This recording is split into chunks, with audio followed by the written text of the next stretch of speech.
Good morning, all of you. Today we are continuing our chapter Agriculture Sector. Our next topic in the series and the last topic of this chapter is achievements of agrarian reforms और green revolution. Green revolution जिससे productivity आपकी increase हुई थी, उसके क्या क्या achievement रहे। अब अचीवमेंट्स में आप दोनों चीज़ पढ़ लोगे, पॉजिटिव एंड नेगेटिव एस्पेक्ट्स दोनों आ जाएंगे कि क्या क्या पॉजिटिव पॉइंट्स रहे आपके ग्रीन रेवोल्यूशन के और क्या क्या उसके नेगेटिव पॉइंट्स रहे।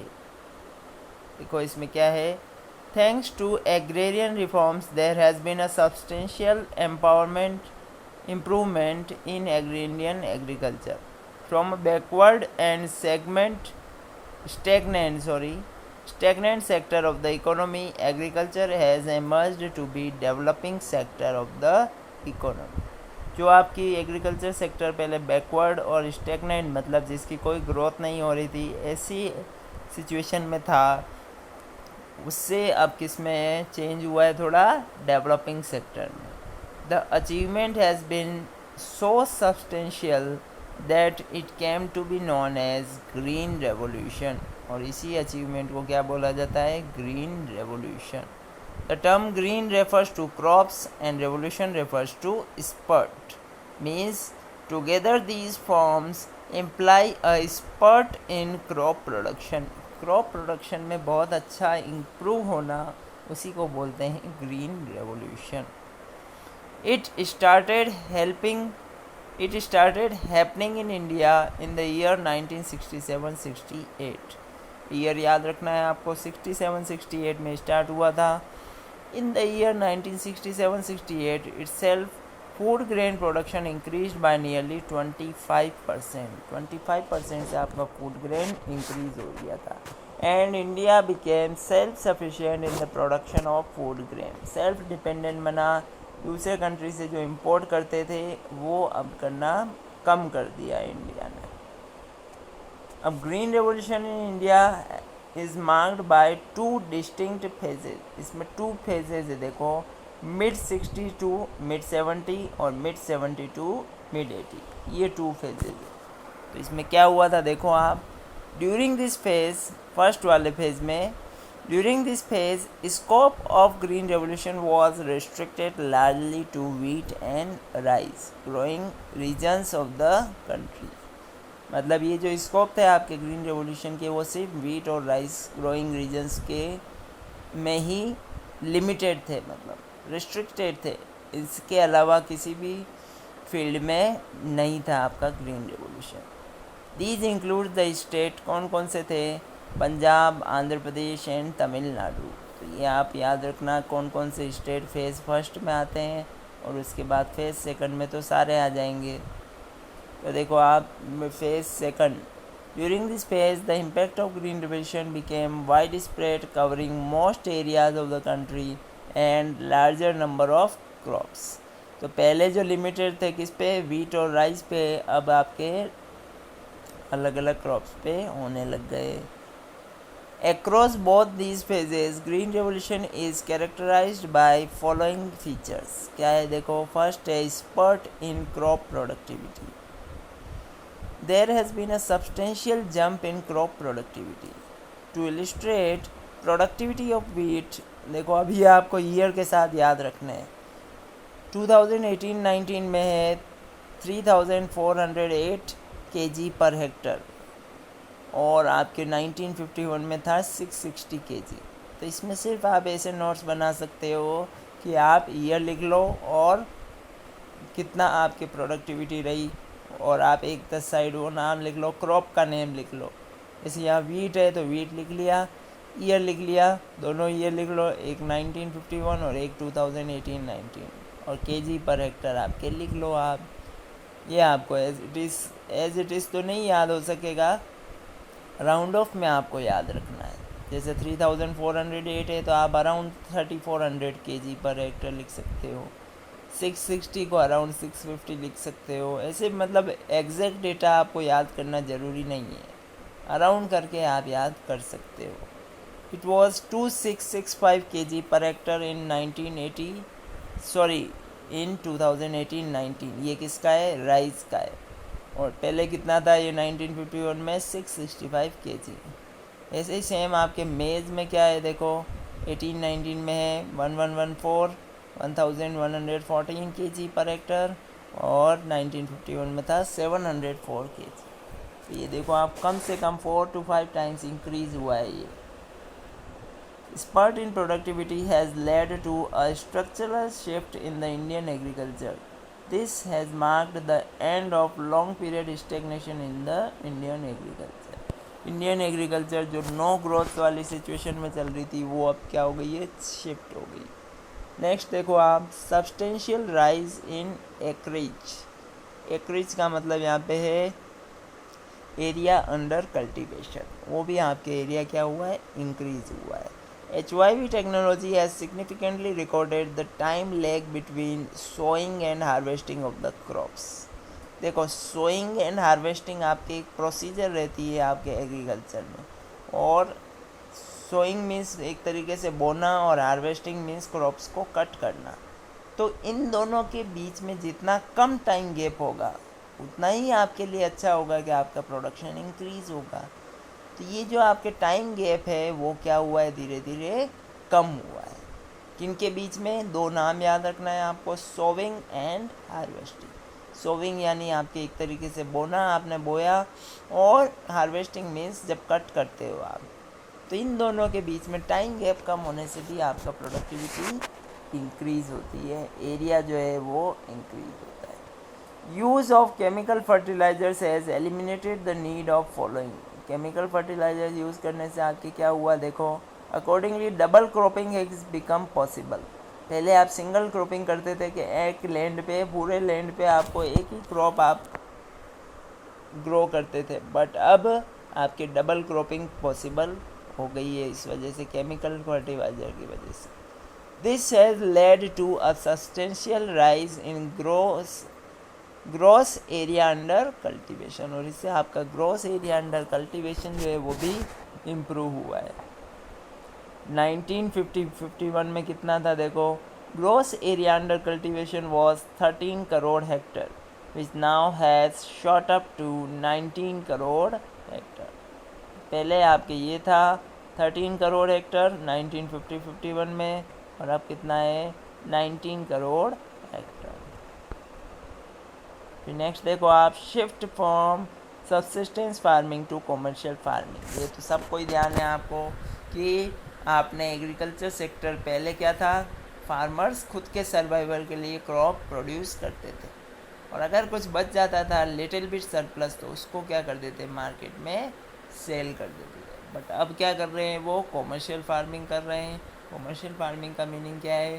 कि कॉमर्शियल फार्मिंग वैसी फार्मिंग जो आप मार्केट में सेल करने के पर्पज़ से क्रॉप को ग्रो करते हो, तो ये आपके कौन सी होती है? Commercial farming. ये पॉइंट यही कह रहा है कि shift from subsistence farming to commercial farming. अब देखो इसमें एक ये इम्पोर्टेंट है आपके मार्केटेबल सरप्लस। मार्केटेबल सरप्लस का मीनिंग यही है कि आप जितना प्रोड्यूस कर रहे हो उसमें से खुद का कंजप्शन का हटा लो तो उसको बोलेंगे मार्केटेबल सरप्लस। ये भी आपको ध्यान रखना है, खुद ने जितना आपने प्रोड्यूस किया उसमें से सेल्फ कंजप्शन के लिए कुछ रखोगे, और जो वो बाकी का आप मार्केट में सेल करोगे तो उसी को क्या बोलते हैं? Marketable surplus. जैसे मान लो आपने 100 यूनिट्स बनाई और 10 यूनिट्स खुद के कंजप्शन के लिए रख ली, तो 90 यूनिट्स आपकी क्या होगी? मार्केटेबल सरप्लस होगी। फिर नेक्स्ट है change in farmers outlook. Farmers का आउटलुक जो है वो क्या हुआ है? चेंज हुआ है। Commercialisation of agriculture has caused a change in outlook of the farmers. Farming is no longer viewed as source of subsistence, वही सेम चीज़ लिखी हुई है। It is considered as a commercial venture as well. Simple वही चीज़, subsistence से commercial में आप क्या हुए हो? चेंज हुए हैं फार्मर। सब्सिस्टेंस से कॉमर्शियल मतलब वही, सेल्फ कंजप्शन से आप अब आप मार्केट में आए हो कि मार्केट में गुड्स हम सेल करेंगे। नेक्स्ट है आपके सेल्फ सफिशिएंसी इन फूड ग्रेन प्रोडक्शन। ठीक है, ये भी आपको ध्यान रखना है कि आप सेल्फ डिपेंडेंट बने हो, क्योंकि आपकी क्रॉप प्रोडक्टिविटी ग्रीन रेवोल्यूशन की वजह से क्या हुई है, इंक्रीज़ हुई है। तो इससे आप जो है, अब आप फूड ग्रेन वाले जो सेक्शन है आपका, फूड ग्रेन का सेक्शन, उसमें क्या बने हो, सेल्फ सफिशिएंट बने हो, सेल्फ डिपेंडेंट बने हो। और अगर आप सेल्फ सफिशिएंट बनोगे तभी आप क्या कर पाओगे, इंपोर्ट कम कर पाओगे, और इससे आपका जो फॉरेन एक्सचेंज है जो आपके लिए प्रीशियस होता है वो आपका सेव होगा। ये आपको ध्यान रखना है। फिर नेक्स्ट देखो आप,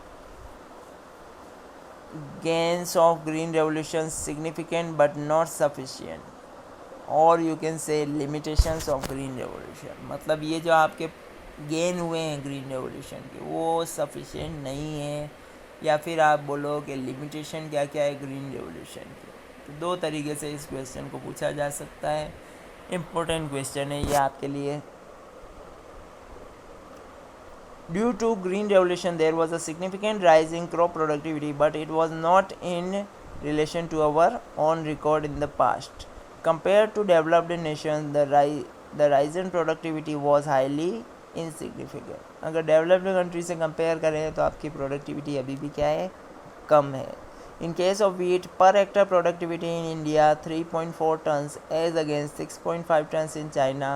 कंट्री और आपके टन्स ये आप लिख लो नोट्स में, तो आपके लिए सही रहेगा याद करने में। 2018 में आपके ये था वीट का, राइस का भी ऐसे ही गिवन है, इंडिया और चाइना का गिवन है। तो इससे आप कंपेयर करोगे तो इंडिया में जो है वो हमेशा क्या है, इंडिया में 2018 तक भी अभी ये जो डेवलप्ड कंट्रीज़ है उसके कंपैरिजन में कम है प्रोडक्टिविटी। तो ये है कि आपकी क्या हो गई है, लिमिटेशन हो गई है इसकी। अब कौन कौन से ऑब्जर्वेशन है जो लिमिटेशन शो कर रहे हैं ग्रीन रेवोल्यूशन। फर्स्ट है लिमिटेड क्रॉप्स।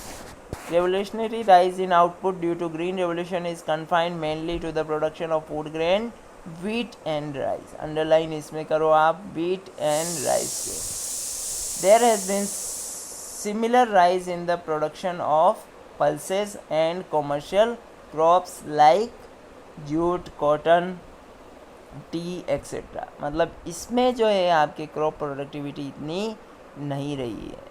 ये सिर्फ सिंपल सा मीनिंग इसका ये है कि वीट और राइस में तो आपकी प्रोडक्टिविटी ज़्यादा रही है, और बाकी जो दूसरे एरिया में आपको डेवलप होना था उतना डेवलप नहीं हो पाए हो। नेक्स्ट है आपके अनइवन स्प्रेड। अनइवन स्प्रेड मतलब क्या है, देखो आप, spread of revolution has been uniform across all, not been uniform across all regions. In states like Punjab, Haryana, Maharashtra and Tamil Nadu it make a remarkable impact, but in eastern UP, Bihar, MP and Orissa its impact was relatively insignificant. मतलब ये है कि green revolution का impact कुछ areas में तो बहुत अच्छा हुआ और कुछ एरियाज़ में नहीं हुआ, या एज कंपैरिजन कम हुआ। तो ये भी इसकी क्या है, एक लिमिटेशंस। नेक्स्ट आप क्या आता है, limited farming production population. Limited farming population. The bulk of the farming population in India consist of small and marginal farmers. The gains of green revolution have elude these farmers because HYV technology require expensive input which are beyond the reach of marginal farmers. तो आपके जो farmers थे वो maximum कौन से थे, marginal और small, और HYV सीड्स जो होते हैं वो एक्सपेंसिव होते हैं। और आपने ग्रीन रेवोल्यूशन में यही बोला था कि आप HYV सीड्स, केमिकल फर्टिलाइजर्स को यूज़ करो, प्रोडक्टिविटी इंक्रीज़ होगी। बट ये टेक्नोलॉजी एक्सपेंसिव है, इस वजह से आपके फार्मर्स जो है वो ज़्यादातर जो फार्मर्स हैं मार्जिनल और स्मॉल, वो इनको यूज़ नहीं कर पाएंगे क्योंकि वो इनको अफोर्ड नहीं कर पाएंगे। और रिच फार्मर्स तो इजीली क्या कर सकते हैं, अफोर्ड कर सकते हैं। नेक्स्ट आपके पॉइंट आता है economic divide. Thanks to green revolution the economic divide, the gulf between the rich and poor farmer has substantially risen over time. जो गैप है रिच और पुअर की वो क्या हो रही है, और इंक्रीज़ हो रही है। Poverty is wide spread and इनडेप्टनेस high is extremely high. Poverty जो है वो बहुत फैल रही है और इससे उनकी इनडेप्टनेस मतलब उधारी जो है वो भी बढ़ रही है। Loan waivers are frequently offered yet suicides among the farmers is emerging to be a serious challenge। Loan को छोड़ दिया जाता है आपके कि इंटरेस्ट आपके लोन को वेवर्स मतलब एक तरीके से उनको छूट दी जाती है कि आप लोन का पेमेंट आराम से करना, बट फिर भी बहुत सारे फार्मर्स क्या कर रहे हैं, सुसाइड कर रहे हैं। तो ये आपके क्या थे लिमिटेशंस जो किसकी थी, ग्रीन रेवोल्यूशन की। और लास्ट आपके टॉपिक आता है does India need another green revolution.